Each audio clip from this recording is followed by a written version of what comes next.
Kristo'y nabuhay, nanaig sa kamatayan.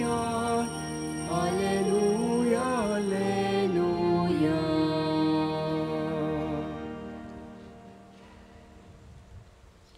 Sa ngalan ng Ama, ng Anak at ng Espiritu Santo. Amen. Ang pagpapala ng ating Panginoong Jesucristo, ang pag-ibig ng Diyos Ama, at ang pakikipagkaisa ng Espiritu Santo naway sumainyong lahat.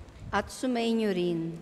Tayo ngayon ay nasa Martes sa ikalimang linggo ng Pasko ng muling pagkabuhay. Ang inaalay natin ang banal na sakripisyo ito sa mga pamisang nag-alay para sa sakripisyong ito at gayon din sa mga intensyon ng mga taong ipinangako nating panalangin at mga intensyon yung daladala sa mga sandaling ito.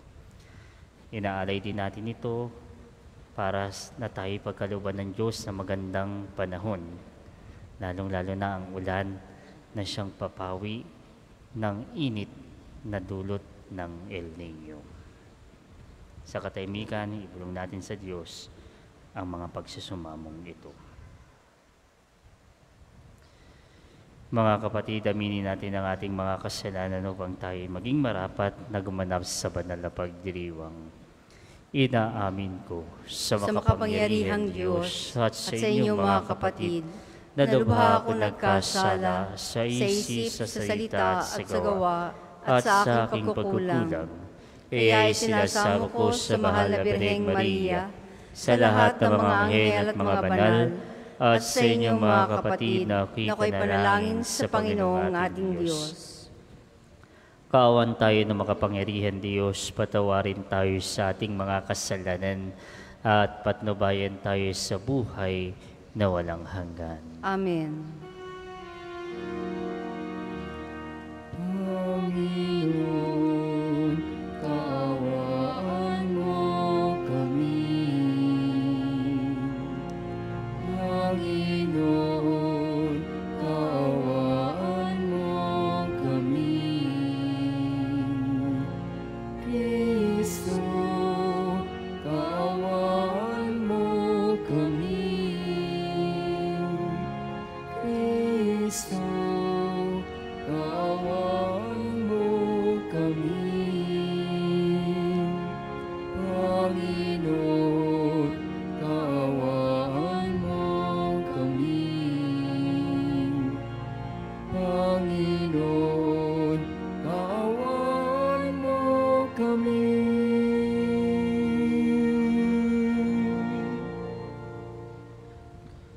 Manalangin tayo.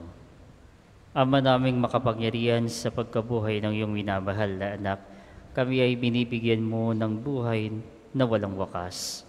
Pagkalaban mo kami ng pananalig at pag-asang matatag, upang wag naming pag-alinlangan ang katuparan ng pangako mong batid naming mangyayaring tiyakan. Sa pamagitan ni Jesucristo kasama ng Espiritu Santo, magpas sa walang hanggan. Amen.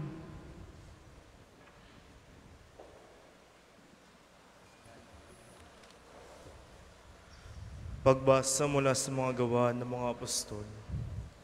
Noong mga araw na iyon, may mga Hudiyong dumating mula sa Antioquia at Iconio. Sinulusulan nila ang mga tao laban kay Pablo at kanilang binato siya. Pagtapos, kinaladkad siya palabas ng bayan sa pag-aakalang patay na, subalit nang mapaligiran siya ng mga alagad, nagtindig si Pablo at pumasok sa lungsod. Kinabukasan, nagtungo sina Bernabe at Derbe. Pinangaral ni Pablo at Bernabe ang mabuting balita sa Derbe, at marami silang hinikayat na maging alagad.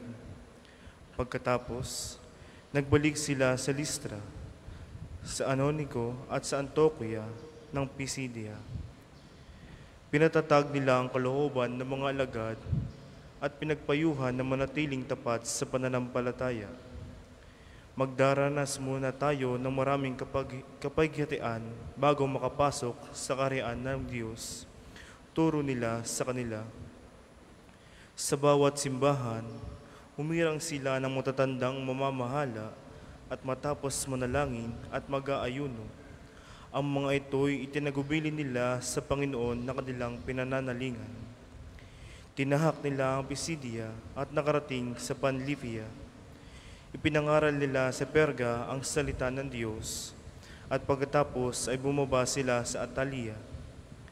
Mula roon naglayag sila pabalik sa Antioquia. Dito sila nagsimula ng gawaing ginanap nila matapos silang itagubilin sa mapagkalinga ng Diyos. Pagdating doon, tinipon nila ang mga kaanib sa simbahan at sinalaysay ang lahat ng ginawa ng Diyos sa pamamagitan nila, kung gaanong binuksan niya ang daan upang makapanampalataya ang mga hentil, at mahabang panahon sila nanatili roon kasama ang mga alagad. Ang salita ng Diyos. Salamat sa Diyos. Ang tugon po sa Salmo, talastas ng mga tao, dakilang paghahari mo. Talastas ng mga tao, dakilang paghahari mo. Magpupuring lahat sa iyo, O Panginoon. Sa iyong nilalang, lahat mong nilikha ay pupurihin ka at pasasalamatan. Babanggitin nilang tunay na dakila ang iyong kaharian at ibabalitang tunay kang dakila at makapangyarihan. Talastas ng mga tao, dakilang paghahari mo. Dakila mong gaway upang matalastas ng lahat ng tao. Mababatid nila ang kadakilaan ng paghahari mo. Ang paghahari mo ay sadyang walang hanggan, hindi magbabago. Talastas ng mga tao, dakilang paghahari mo. Aking pupurihin ang Diyos sa Panginoon. Hindi ko tutugutan sa ngalan niyang banal. Lahat ay magpuri magpakailanman. Talastas ng mga tao, dakilang paghahari mo. Magsitayo po ang lahat.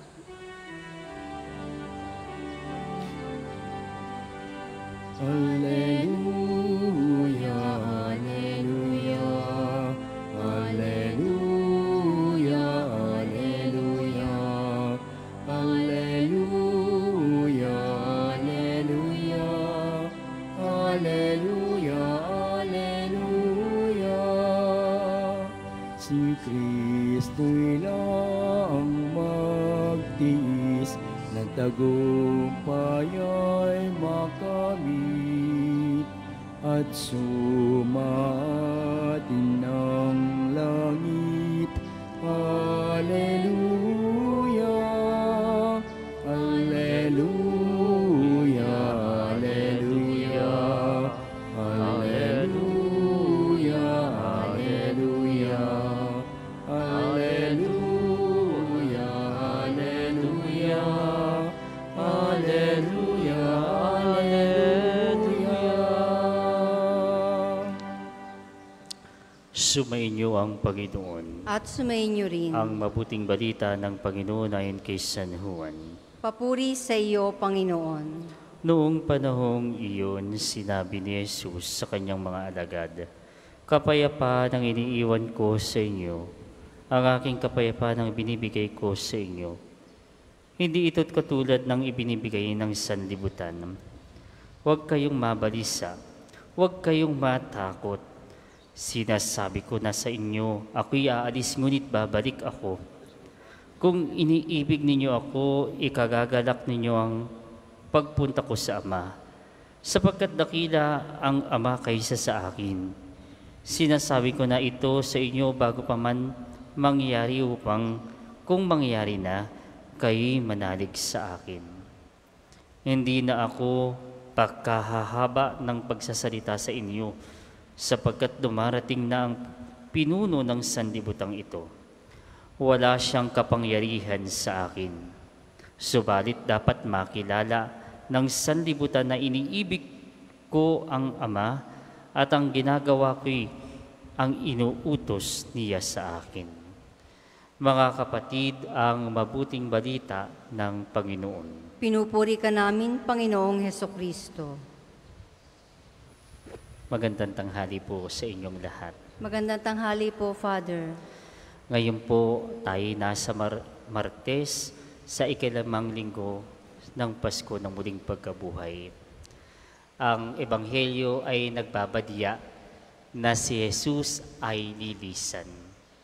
Lilisan, hindi lilisan ng walang iniiwan, kundi may assurance na siyang sinasabi na siya'y aalis, ngunit siya'y babalik.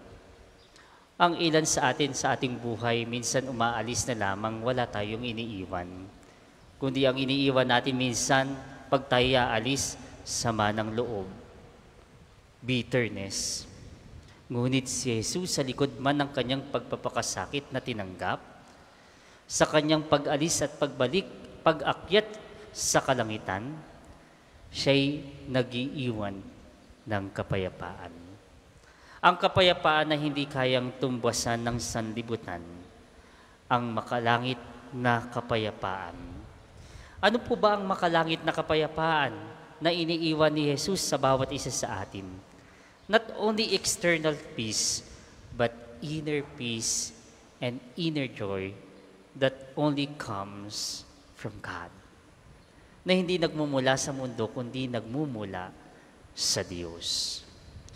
Tayo naririto, sumasamba sa Diyos, lalong-lalo na sa banal na dambana, pambansang dambana na ito. Tayo naririto, sumasamba, sumasamo, humihiling sa Diyos ng kapayapaan. May kanya-kanya tayong natatanging pagsusumamo at kahilingan sa Diyos, ngunit ang pinakapunto ng kahilingan ito, naway ang mga kahilingan na ito ay magdulot sa aking buhay, maging sa aking kaluluwa ng kapayapaan. Tayong tao, likas sa ating buhay, natura sa ating buhay, na tayo laging naghahangad at mamuhay sa kapayapaan. Isang kahangalan sa isang tao na mamuhay na ang hinahangad ay kaguluhan, gera. Dahil likas sa ating bilang mga tao, lagi naghahangad ng kapayapaan, naririto upang hilingin sa Diyos sa kanyang dambana ang kapayapaang nagmumula sa kanya na hindi kayang ibigay ng mundong ito. Kapag ikay pinagkalooban ng kagalingan, ano idudulot na yun sa iyo? Kapayapaan. Kapag yung hinihiling mo sa Diyos ay pinagkaloob, yung mga pagsusumamo mong lagi mong pinagdadasal, kapag binigay sa iyo, ano idinudulot na iyon? Kapayapaan. Tayong lahat bilang tao, likas sa atin na laging naghahangad ng kapayapaan. Ngunit ang paalala sa atin ng Ebanghelyo, huwag natin hangarin lamang yung panlabas na kapayapaan. Yung external peace, hindi naman porke na walang gera, merong peace. Ang hangarin natin, hindi lamang yung panlabas na kapayapaan, kundi yung kapayapaang panloob. Inner peace. Sapagkat yung inner peace na yon ay nagmumula sa Diyos na hindi kayang bayaran ng material na bagay ng mundong ito, na hindi mo mahanap sa mundong ito. Tayo naririto, nagbubuklod-buklod, at ang pangako ni Jesus na siya'y aalis, ngunit siya'y babalik, ay tayo umaasang matatanggap natin lagi yung kapayapaang iyong nagmumula sa Kanya. Sa ating buhay, gayon din natin, tularan natin si Jesus na laging ang iniiwan ay kapayapaan. Hindi sakit sa puso, hindi sama ng loob, hindi yung kapaitan, kundi yung kapayapaan na magbibigay ng kapayapaan hindi lamang sa iyo, kundi sa lahat ng mga taong iyong nakakasalamuha. Sa ating pagbubuklod-buklod, sa mga sandali na ito sa ating pagsamba sa Diyos, sa banal na misang ito, hilingin natin sa banal na misang ito na tayo pagkalooban ng grasya ng Diyos ng kapayapaan.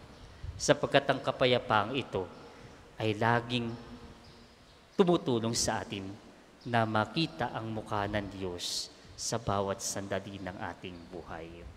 Lagi nating hangarin ang kapayapaang ito sa pamamagitan ng pagtanggap ng mga sakramento. Sapagkat sa sakramento doon natin matatanggap yung handog ng Diyos na kapayapaan.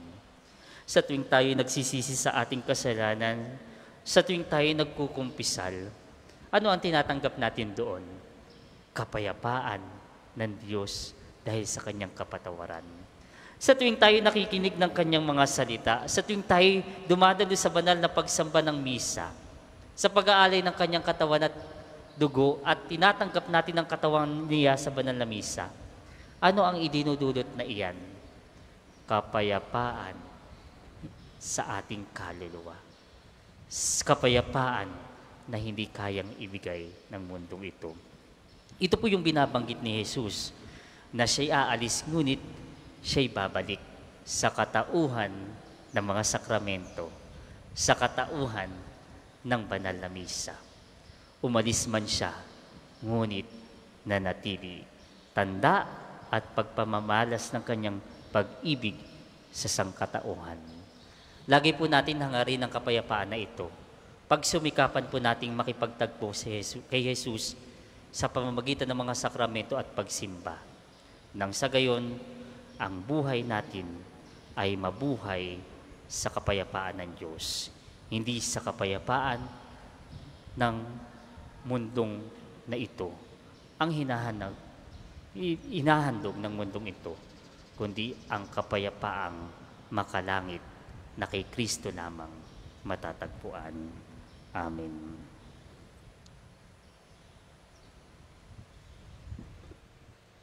Para po sa mga maghahandog ng sobre, pakihulog na lamang po sa buslo.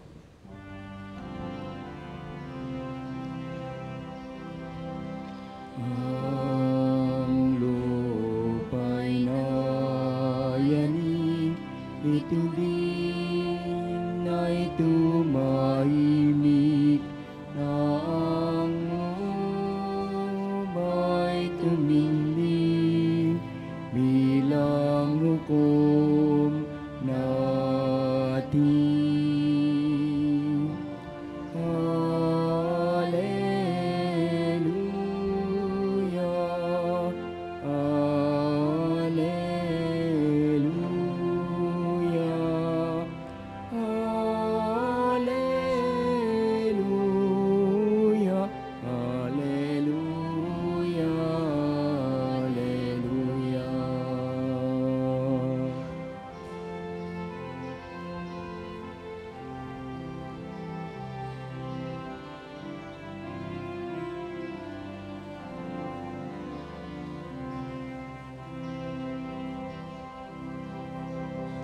Magsitayo po ang lahat.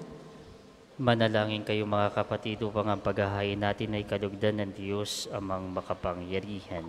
Tanggapin nawa ng Panginoon itong paghahain sa iyong mga kamay, sa kapurihan niya at karangalan, sa ating kapakinabangan at sa buong sambayanan niyang banal. Ama naming lumikha, tanggapin mo ang mga alay ng iyong sambayanang natutuwa, ang pagkabuhay ng iyong anak na niloob mong aming ikatuwa ngayon, ay pagpapabumbungahin mo ng galak na mananatili sa amin habang panahon sa pamagitan niya kasama ng Espiritu Santo magpasawalang hanggan. Amen. Sumainyo ang Panginoon. At sumainyo rin. Itaas sa Diyos ang inyong puso at diwa. Itinaas na namin sa Panginoon. Pasalamatan natin ang Panginoong ating Diyos. Marapat na siya ay pasalamatan.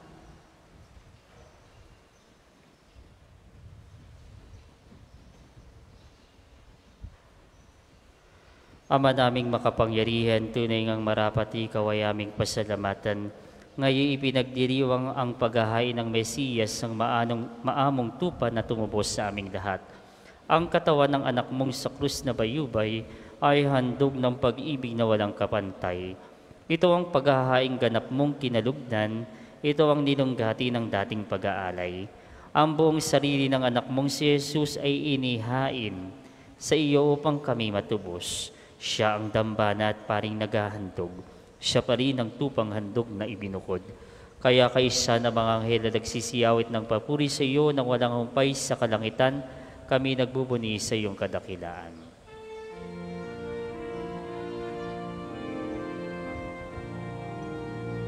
Santo, Santo, Santo, Panginoong Diyos ng mga hukbo, napupuno ang langit at lupa ng kadakilan mo.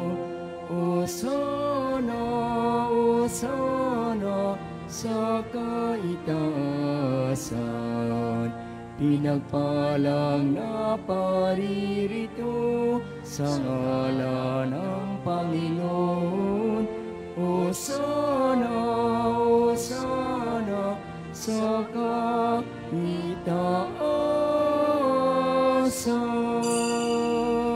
Kung hindi po kayang lumuhod, ay manatili pong nakatayo ng may paggalang. Ama naming banal, ikaw ang bukal ng tanang kabanalan. Kaya't sa pamagitan ng iyong Espiritu gawin mong banal ang kaloob na ito, upang para sa aming maging katawan at dugo ng aming Panginoong Hesu Kristo. Bago niya pinagtiis ang kusang loob na maging handog, hinawakan niya ang tinapay, pinasalamatan kanya. Pinaghati-hati niya iyon, inabot sa kanyang mga alagad at sinabi, "Tanggapin ninyong lahat ito at kanin. Ito ang aking katawan na ihahandog para sa inyo."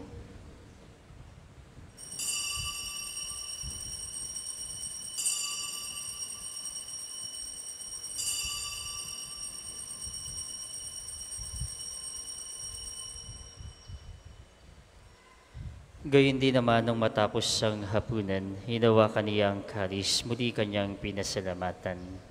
Inabot niya ang kalis sa kanyang mga alagad at sinabi, "Tanggapin ninyong lahat ito at inumin, ito ang kalis ng aking dugo, ng bago at walang hanggang tipan.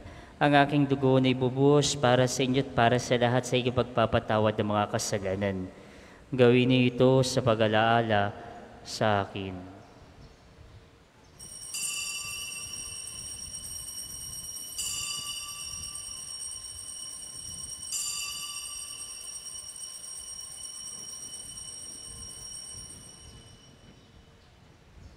Ipagbuni natin ang misteryo ng pananampalataya.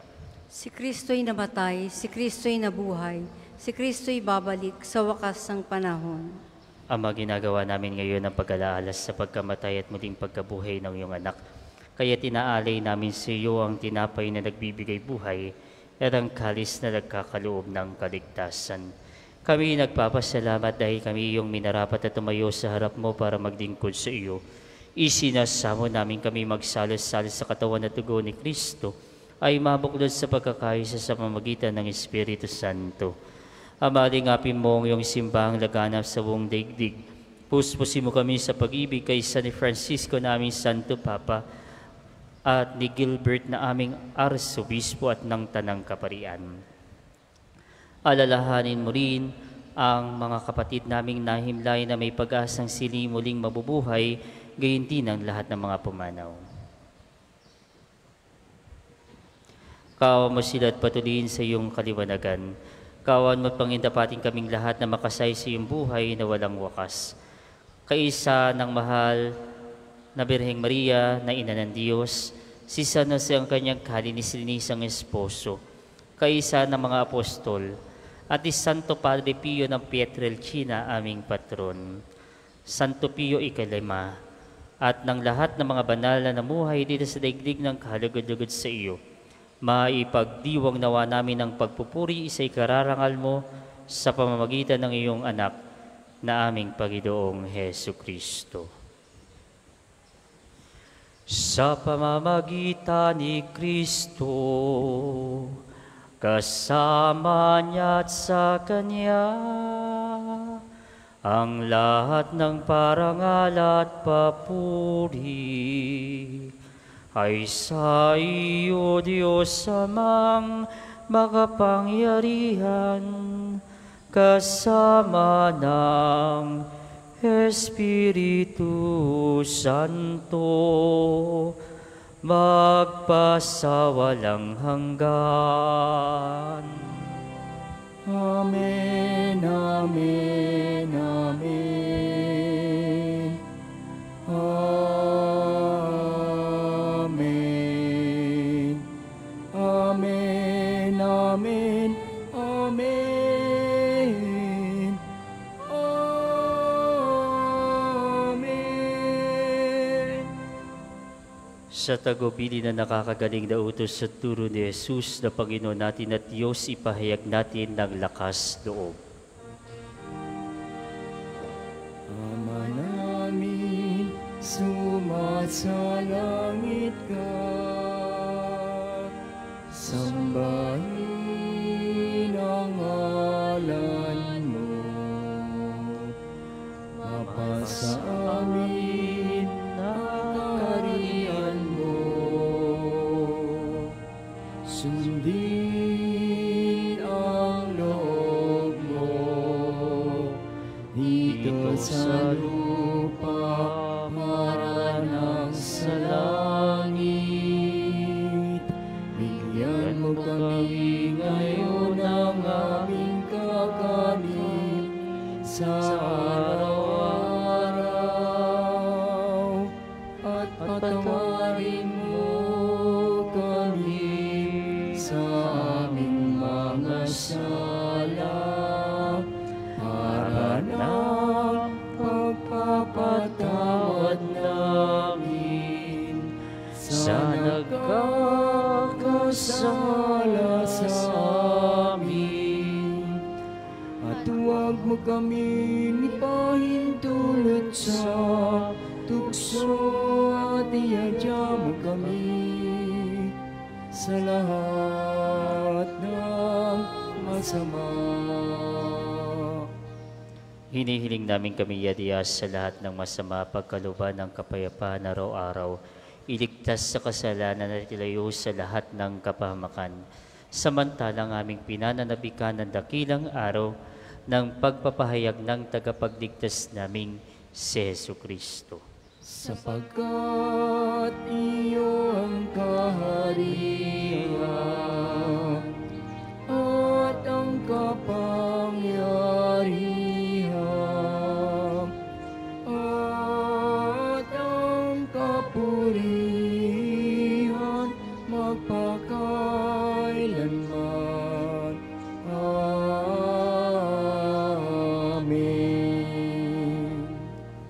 Panginoong Jesucristo, sinabi mo sa iyong mga apostol, kapayapaan ang iniiwan ko sa inyo. Ang aking kapayapaan ang binibigay ko sa inyo. Tunghayan mo ang aming pananampalataya at huwag ang aming pagkakasala. Pagkalooban mo kami ng kapayapaan at pagkakaisayan sa iyong kalooban, kasama ng Espiritu Santo magpasawalang hanggan. Amen. Ang kapayapaan ng Panginoon ay laging sumainyo. At sumainyo rin. Magbigayan kayo ng kapayapaan sa isa't isa. Kordero ng Diyos na nag-aalis sa mga kasalanan ng sanlibutan, maawa ka sa amin. Kordero ng Diyos na nag-aalis sa mga kasalanan ng sanlibutan, maawa ka sa amin. Kordero ng Diyos na nag-aalis sa mga kasalanan ng sanlibutan, ipagkaloob mo sa amin ang kapayapaan. Kung hindi po kayang lumuhod, ay manatili pong nakatayo ng may paggalang.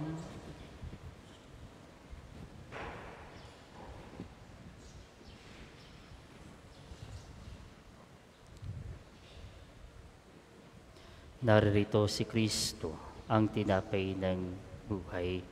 Siya ang pinagmumulan ng ating kapayapaan. Siya ang kordero ng Diyos. Siya nag-aalis ng kasalanan ng sanlibutan. Mapalad ang mga inanyayan sa kanyang piging. Panginoon, hindi ako karapat-dapat na magpatuloy sa iyo, ngunit sa isang salita mo lamang ay gagaling na ako.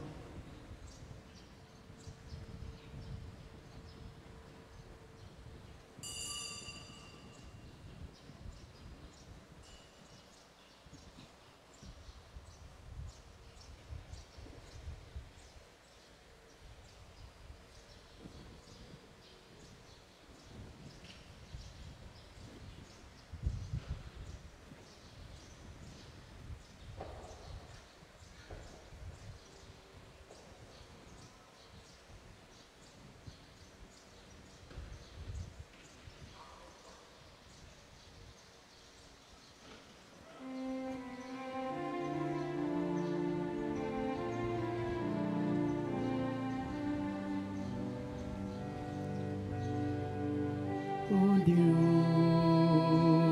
ikaw ang laging hanap. Loob ko ikaw ang tanging hangad na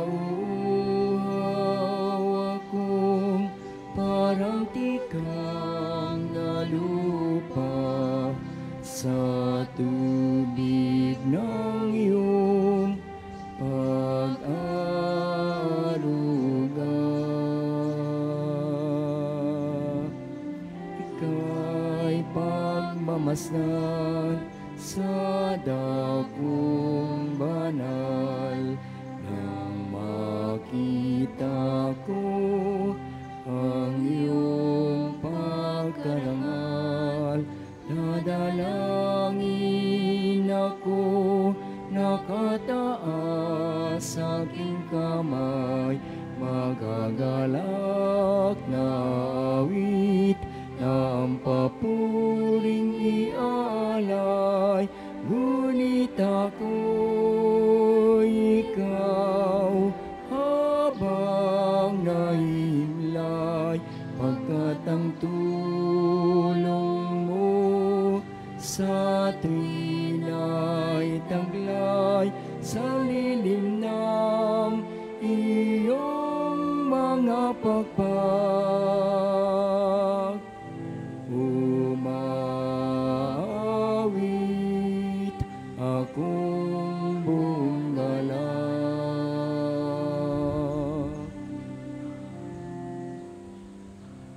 Ang second collection po ay para sa patuloy na pagpapaunlad ng parokya at pambansang dambana ni Santo Padre Pio at para sa mga pangangailangan ng matatanda at may sakit na mga pari ng Archdiocese ng Lipa.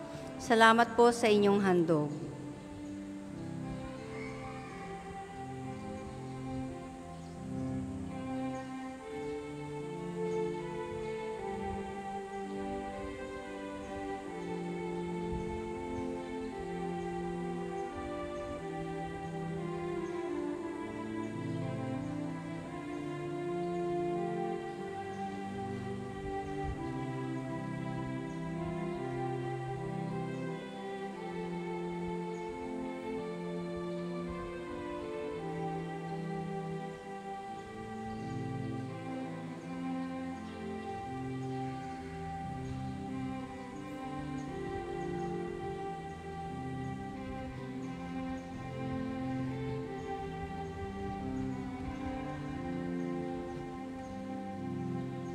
Tayo po ay magsitayo.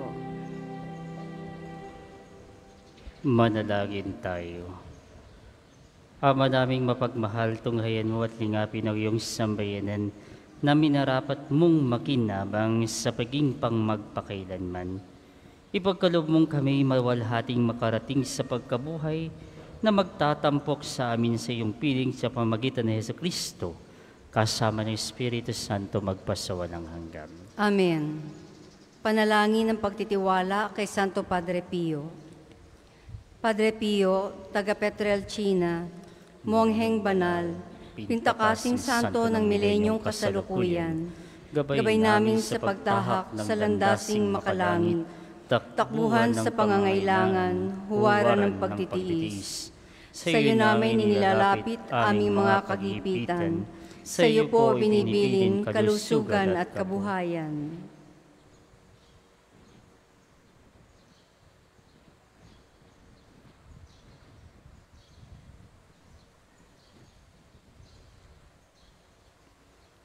Di man karapat-dapat, kami po ay pagbigyan, bendisyonan at basbasan, maging ganap sa buhay. Lumayo nawa kami, umiwas sa kasalanan. Lumapit lagi sa Diyos, maging matatag at matibay. Sa mabuting balita ng pagliligtas, turuan mo kami nawa, sa tuwina ay makinig, magnilay at sumampalataya. Amin pong pakiusap itong mga kahilingan. Puso ay nagsisisi, nagtitikang taimtiman, di na muling magkasala, sunod lagi sa Diyos Amang, kaysa ng Espiritu at ni Jesus sa tagapamagitan. Amen. Magsiupo po ang lahat. Mga patalastas, una, sa inyong pagdalaw sa pambansang dambana, mangyaring pakaingatan ang inyong mga personal na gamit. Hangad namin ang isang matiwasay at maayos na pagbisita sa National Shrine. Ikalawa, sa pagnanais nating palawakin ang dokumentasyon at datos ng mga pilgrims and devotees na bumibisita sa pambansang dambana, kami po ay nag-aanyaya sa inyong lahat na makilahok sa ginagawang pagkalap ng impormasyon na makakatulong sa pagpapaunlad ng ating turismong pangsimbahan. Makikisuyo pa kami na paki-scan ng QR code na inyong nakikita sa paligid ng simbahan at pakikumpleto ng mga impormasyong kinakailangan. Makakaasa po kayo sa aming pag-iingat ng private information na inyong ibabahagi bilang pagsunod sa batas ng Data Privacy Act of 2012. Ang inyong pakikiisa ay malaking tulong at susi sa tagumpay ng proyektong ito. Ikatlo, ngayong Sabado, ika-4 ng Mayo, ay unang Sabado ng buwan. Mayroon po tayong prosesyon sa karangalan ng Mahal na Birhen sa ganap na 5 ng umaga na sisimulan natin sa may harap ng Fountain of Hope. Ang mga sasama ay inaanyayahang magdala ng kandila. Ang susunod pong misa ay sa ganap na 2 ng hapon. Maraming salamat po at mangyaring panatilihin natin ang kalinisan, katahimikan at diwa ng pananalangin sa loob at labas ng ating mga simbahan. Magsitayo na po ang lahat para sa pagbabasbas ng religious articles.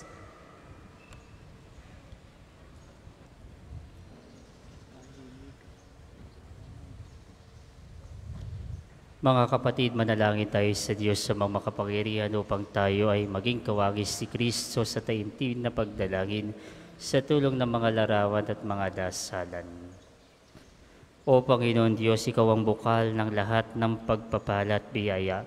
Ibuhos mo ang iyong bendisyon sa mga gamit na ito sa pananalangin, mga rosaryo, imahen, dasalan na nagpapaalala ng iyong kabutihan, kabanalan at pagmamahal sa amin, upang ang lahat ng dumulog at magdasal gamit ang mga ito ay magtamo ng iyong awa at biyaya. Loobin mong tularan nila ang kabanalan at aral ng Panginoon at ng mga santo, magpa sa walang hanggan. Amen. Ama namin, sumasalangit ka, sambahin ang ngalan mo, mapasa amin ang kaharian mo, sundin ang loob mo dito sa lupa para nang sa langit. Bigyan mo kami ngayon ng aming kakanin sa araw-araw at patawarin mo kami sa aming mga sala para nang pagpapatawad namin sa mga nagkakasala sa amin at huwag mo kaming ipahintulot sa tukso at iadya mo kami sa lahat ng masama. Amen. Aba, Ginoong Maria, napupuno ka ng grasya, ang Panginoong Diyos ay sumasa iyo. Bukod kang pinagpala sa babaeng lahat, at pinagpala naman ang iyong anak na si Jesus. Santa Maria, Ina ng Diyos, ipanalangin mo kaming makasalanan, ngayon at kung kami mamamatay. Amen. Luwalhati sa Ama at sa Anak at sa Espiritu Santo, kapara nung unang-una, ngayon at magpasawalang hanggan. Amen. Luwalhati sa Ama at sa Anak at sa Espiritu Santo, kapara nung unang-una, ngayon at magpasawalang hanggan. Amen. Luwalhati sa Ama at sa Anak at sa Espiritu Santo, kapara nung unang-una, ngayon at magpasawalang hanggan. Amen. Sumainyo ang Panginoon. At sumainyo rin. Pagpalain kayong lahat ng makapangyarihang Diyos, Ama at Anak, at ng Espiritu Santo. Amen. Tapos ng banal na misa, humayo kayong taglay ang kapayapaan ni Kristong muling nabuhay. Alleluia, Alleluia. Salamat sa Diyos. Alleluia, Alleluia. Alleluia.